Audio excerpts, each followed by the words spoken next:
Hi, I'm Reverend Rodrigo Solano, the minister at the Unitarian Universalist Church of Olinda, and I'm here to bring the church closer to you.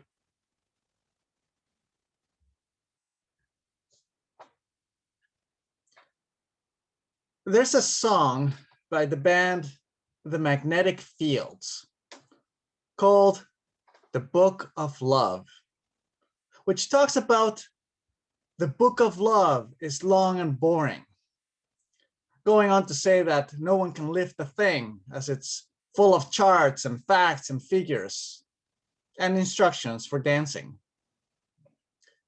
as well as being full of music, some of which can be transcendental, while some of it less so.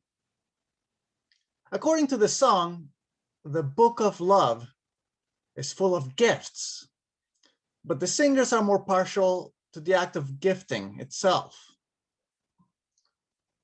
And putting aside the metaphorical immenseness of this book of love, the singers affirm that they like to express their care by reading to each other, singing to each other, or giving each other gifts.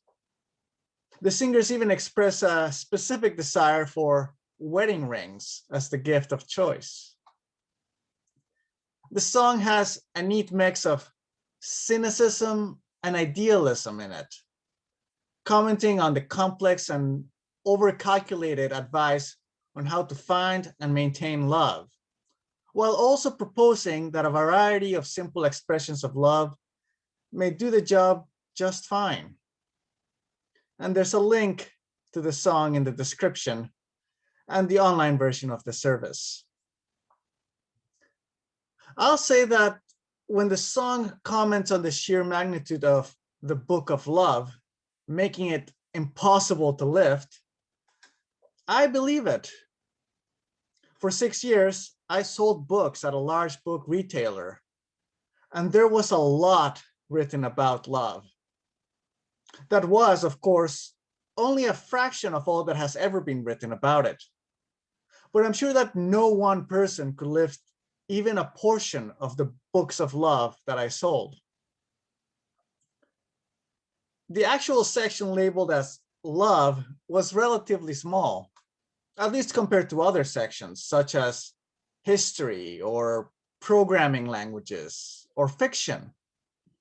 In fact, the section for love wasn't actually labeled love, but there were other rather subsections, usually under self-help, for relationships, dating, sex, and things we're supposedly too young to know. Many of these books are full of charts and facts and figures. And yes, instructions for dancing. We had those too. In a secluded corner of the fiction section, there was also a modest erotica shelf. Erotica, of course, coming from eros, one of the Greek words for understanding one way of expressing love, along with words like agape and philos, all translatable to love in English, but referring to its different dimensions, like the familial love of a parent to a child, or siblings' fondness for each other, or friends caring for each other, or physical ways of expressing close intimacy. All of these dimensions exist in the English-speaking world as well, but Greek can sometimes be more precise about these things. But the fact is, the bulk of the books in the store were, more often than not, somehow related to love writ large. Most fiction books had at least some romantic subplot, or perhaps an epic journey by protagonists doing grand things for the sake of the people who mattered most to them. I came across the Sufi poet Rumi and his poetry on love in the religion section. And a lot of that section was about love, writ large, including promises of boundless, universal love, grace and forgiveness, and unconditional caring. The Bible alone has a whole array of dimensions of love, including all the Greek categories like agape and philos, and even erotica, if you know where to look. Hint, it's the Song of Solomon. Interestingly, many of the folks who came to the store were often looking not specifically for books about love, but books to express their love, gifts for someone who they care for. One of the easiest parts of my job was finding the shelf where a specific book was, while one of the hardest parts was finding the book that someone was looking for when it was a book for someone else.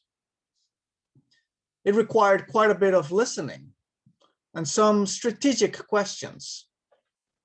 And it also gave me insight about the extent to which the customer had been listening to the special people in their lives. One of the books of love that I ran into, and which was very popular while I was employed at the bookstore, was The 5 Love Languages by Gary Chapman. Chapman is a Baptist pastor and also holds a degree in anthropology. He developed a working theory that people tend to express their caring in 5 main ways. Quickly, I'll say that he lists these 5 different ways as words of affirmation, quality time, receiving gifts, acts of service, and physical touch.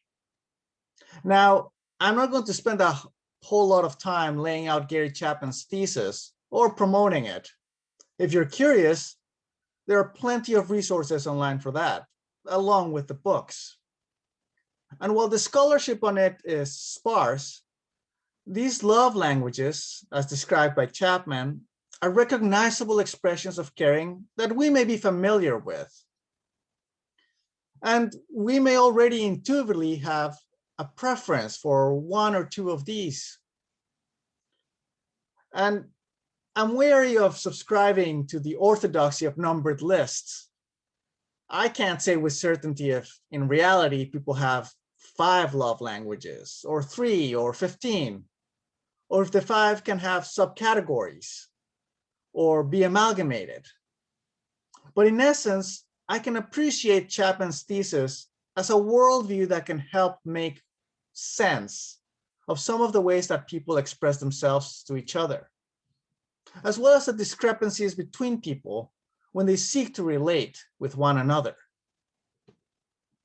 Perhaps the most valuable aspect from this outlook is, in my opinion, the enhanced awareness that it can bring for recognizing that, yes, people express themselves differently, and that taking some care to appreciate how others express their care might help us deepen our connections with others, as well as help us understand when there are disconnects, such as when our expressions of affection don't land well with others, or when we're confused by the way that others might be trying to connect with us.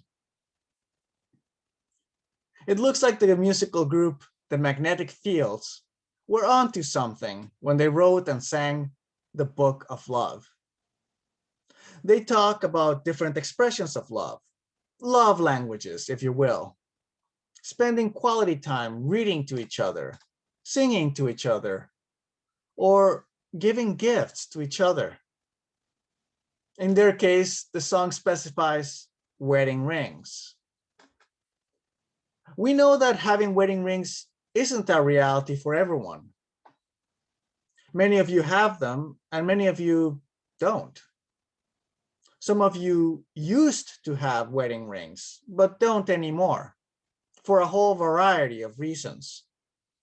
Some of these may be tragic reasons, and some of these reasons might have come from an awareness that you were better off without those rings.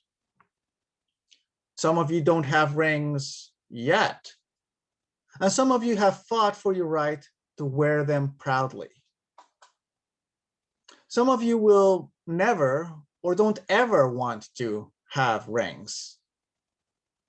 Different languages speak different to yourselves. And in this church, all are welcome.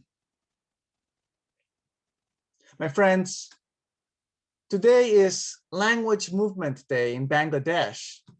And from this, UNESCO derived World Mother Tongue Day, also today, as a way to recognize that the languages that we come from and that we hold dear to our heart are an integral part of us. Sometimes a mother tongue may be a different language than what is spoken where you now live. I have some experience with that. Languages come in many flavors, with their own sounds and shapes. There are sign languages, and reading lips is part of how some members of our community understand others, sometimes from birth and other times as we get older. However it is that we need to express ourselves or understand each other's expressions, our spiritual imperative is to seek out our companion's language of their soul as we look to close the gap in our connections. My friends, almost every Sunday, I invite folks to stay for coffee and conversation after the service, be it at the dining room in our building when we've met in person, or on our breakout groups when we meet online. And even though you don't need my permission, I also make it clear that it's okay to tiptoe out toward the proverbial door at that time. Because I know that informal coffee and conversation is not always the way that everyone feels most connected in our church. It may not be your love language. For some folks, it's the opposite. Church hasn't happened until a good informal conversation has been had. However it is that you express your loving and your caring, in our church, we seek to affirm that love without exceptions. So may it be, in solidarity and love. Amen.